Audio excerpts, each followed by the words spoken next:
స్వీకారం చేయబోతున్నారా? ఇటు చెన్నైలోని నెహ్రూ స్టేడియంలో ఇవాళ సాయంత్రం ప్రమాణ స్వీకారం చేయబోతున్నట్టు అప్డేట్ వచ్చింది.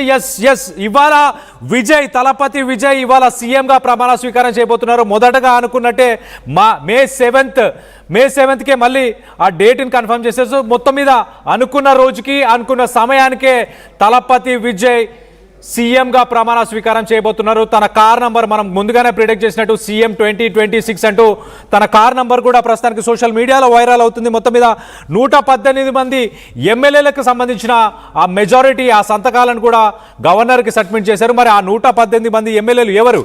ఏఐడిఎంకేకి సంబంధించిన ఎమ్మెల్యేలు ఉన్నారా? షణ్ముగం కొంతమంది ఎమ్మెల్యేలని తీసుకొని ఏఐడిఎంలో చీలికని ఏర్పాటు చేసి టీవీకేకి సపోర్ట్ చేస్తున్నారా? అందుకే పళనిస్వామి ఇటు విజయ్ గవర్నర్ని కలిసి బయటికి వెళ్ళిన నెక్స్ట్ మినిట్ పళనిస్వామి గవర్నర్ని కలవడానికి లోపలికి వెళ్ళారు. సో మొత్తం మీద విజయ్కి ఇప్పటిదాకా ఉన్న అడ్డంకులన్నీ కూడా తొలగిపోయాయి. మరో పక్కన అపోజిషన్లో స్ట్రెంత్ ఉన్న స్టాలిన్ పార్టీ డిఎంకే పార్టీ కూడా ప్రజల తీర్పుని మేము గౌరవిస్తున్నాం, ఖచ్చితంగా ప్రతిపక్షంలోనే మేము ఉంటాము, విజయ్ గవర్నమెంట్ని ఫామ్ చేయడానికి మేము సపోర్ట్ చేస్తాము అంటూ ఇటు డిఎంకే అధినేత స్టాలిన్ స్టేట్మెంట్ ఇచ్చారు.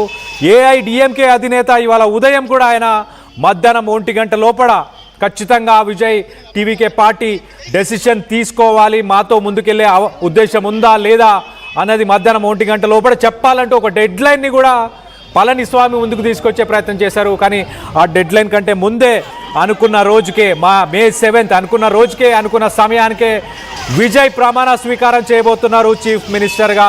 ఇటు లోక్సభ ఇటు రాజ్ భవన్లో గవర్నర్ని కలిసి రిటర్న్ వెళ్ళిపోయిన విజువల్స్ మనం చూస్తున్నాము.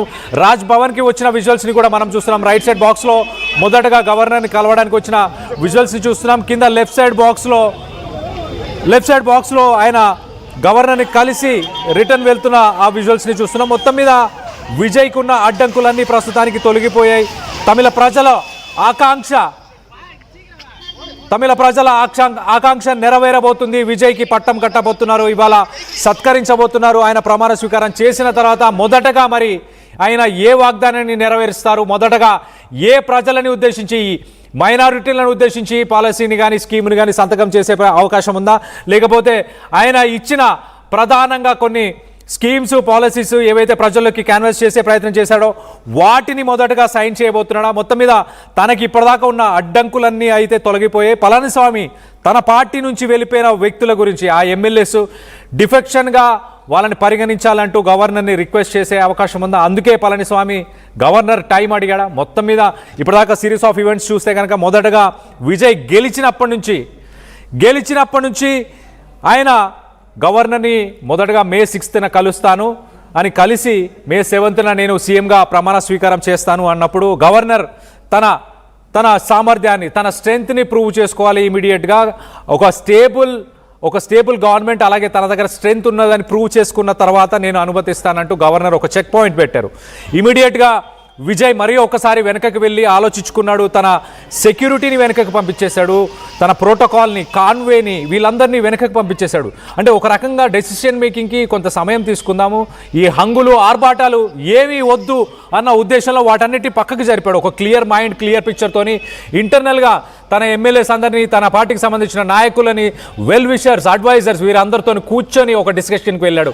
ముందుగా ఒక స్టెప్ తీసుకున్నాడు, కాంగ్రెస్ నుంచి మద్దతు తీసుకొని ముందుకెళ్దాం, కాంగ్రెస్కి సంబంధించిన 5 సీట్లని ముందుగా కలుపుకుందాం అంటూ ఆయన ప్రయత్నం చేశాడు. దాని తర్వాత కమ్యూనిస్టులు కూడా జాయిన్ అవుతారని ఆశించాడు. కానీ కమ్యూనిస్టులు డిఎంకేతో పాటే ముందుకు వెళ్తాము, కాంగ్రెస్ మమ్మల్ని పట్టించుకోకుండా ముందుకు వెళ్ళింది, మాకు ఎలాంటి ఇన్ఫర్మేషన్ ఇవ్వకుండా వెళ్ళింది అన్న ఉద్దేశంతో కమ్యూనిస్టులు కొంత అలగడం జరిగింది. అక్కడ ఒక్కసారిగా ట్విస్ట్ అయిపోయింది, పవర్ గేమ్ అంతా మారిపోయింది. ఇమీడియట్గా కమ్యూనిస్టులు బ్యాక్ డ్రాప్ అవ్వడంతో నెక్స్ట్ ఏం చేయాలని ఆలోచన ఉన్న సమయంలో ఏఐడిఎంకే పార్టీకి సంబంధించిన ఎక్స్ మినిస్టర్ షణ్ముగం, ఒక హెవీ వెయిట్ పొలిటీషియన్, ఒక సమర్థవంతమైన రాజకీయ నాయకుడు అని చెప్పొచ్చు. ఆ పార్టీలో కూడా తనకంటూ ఫాలోవర్స్ పలుకుబడి ఉన్న వ్యక్తి అని చెప్పొచ్చు. తను ఒక్కసారిగా 27 మంది ఏఐడిఎంకే పార్టీకి సంబంధించిన ఎమ్మెల్యేలతో పాండిచ్చేరిలో ఒక రిసార్ట్ రాజకీయాలను నడిపారు. మరి అక్కడి నుంచే డైరెక్ట్గా గవర్నర్కి వాళ్ళ ఆమోదాన్ని ఆ ఎమ్మెల్యేలకు సంతకాలు చేసి ఆమోదాలను పంపించినట్టు తెలుస్తుంది. మొత్తం మీద గవర్నర్ అయితే మరొకసారి ఈసారి గవర్నర్ గ్రీన్ సిగ్నల్ ఇవ్వకపోతే సుప్రీంకోర్టుకి వెళ్తారు విజయ్ అని వార్తలు వస్తున్న సమయంలోనే మొత్తానికి అయితే గవర్నర్ కూడా గ్రీన్ సిగ్నల్ ఇచ్చేశాడు. అంటే ఆ 118 మ్యాజిక్ ఫిగర్ని ఖచ్చితంగా దాటారు. ఆ మిగతా ఎమ్మెల్యేలు ఏఐడిఎంకేకి సంబంధించిన వారా, లేకపోతే మిగతా పిఎంకే లాంటి చిన్న పార్టీలకు సంబంధించిన వ్యక్తుల, కమ్యూనిస్టులు కాంప్రమైజ్ అయ్యారా, అలిగిన వాళ్ళ అలక కాస్త తీరి కాంప్రమైజ్ అయ్యి టీవీకే అధినేత విజయ్తో పాటు ముందుకెళ్లే ప్రయత్నం చేశారా? ఓవరాల్గా మొత్తానికైతే విజయ్కున్న అడ్డంకులన్నీ తొలగిపోయాయి. ఇవాళ సాయంత్రమే విజయ్ ప్రమాణ స్వీకారం చేయబోతున్నట్టు తెలుస్తుంది. ఇవాళ సాయంత్రం చెన్నైలోని నెహ్రూ స్టేడియంలో ఆయన ప్రమాణ స్వీకారం చేయబోతున్నారు. అలాగే రేపు లెజిస్లేటివ్ అసెంబ్లీలో ఫ్లోర్ టెస్ట్కి ఆయన వెళ్ళబోతున్నారు. ఫ్లోర్ టెస్ట్లో విజయ్ని సపోర్ట్ చేస్తున్న ఎమ్మెల్యేలందరూ కూడా సంతకాలు చేస్తారు. సో విజయ్ బల ప్రదర్శన రేపు జరగబోతుంది.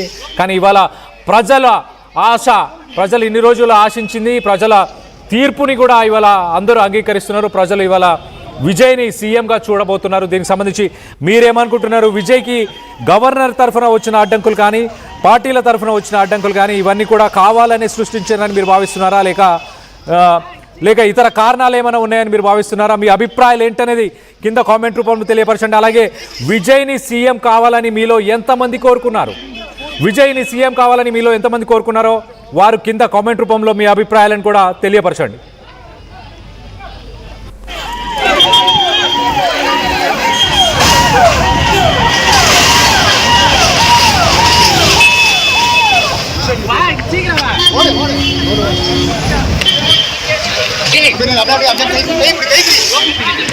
Inside.